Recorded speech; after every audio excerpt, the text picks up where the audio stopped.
Job यार Fatima, good job. आज त्या युवराजला तोंडावरती पडताना बघून एवढं बरं वाटलंय ना, दिल को सुकून मिल गया. हो ना यार, त्या युवराजमुळे बॉसला किती त्रास झालाय. नाही तर बॉस सगळ्यांचा किती विचार करते, किती काळजी घेते.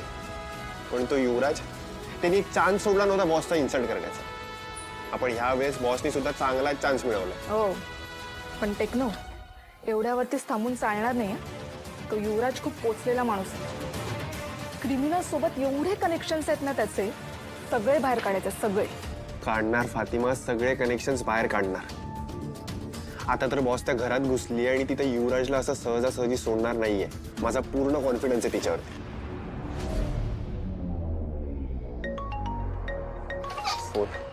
बॉस. Hello boss, congratulation. क्या सबक सिखाया आपने युवराज को. Good job Fatima. तुला माहित नाही आज तू ते रिपोर्ट्स बदलल्यामुळे मला किती मदत झाली आहे ते. आज फायनली केदारला त्याची ओळख मिळाली आहे आणि त्या युवराजचा डाव आपण वेळीच पलटवू सुद्धा शकलोय.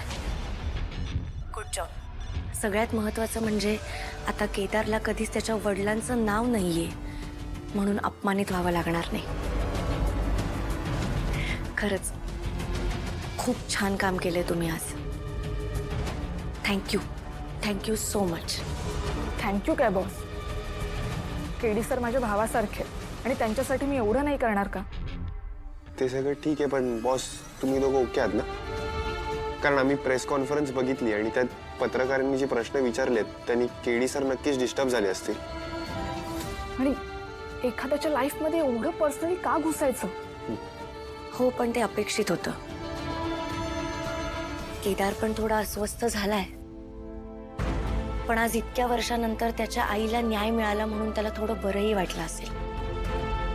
गेली कित्येक वर्ष त्यांच्या हक्कासाठी त्यांनी खूप सहन केलंय, खूप वाट बघितली आहे त्यांनी, पण आता त्यांना न्याय मिळालाय.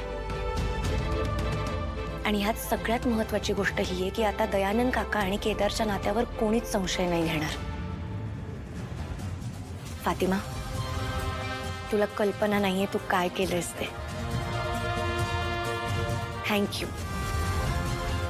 Thank you so much team. And once again good job. Boss, अभि आप पराया मत करू. हा, तुमच्या दोघांसाठी आम्ही काहीही करू शकतो. आणि केडी सरांना त्यांची फॅमिली मिळणं हे खूप इम्पॉर्टंट होतं.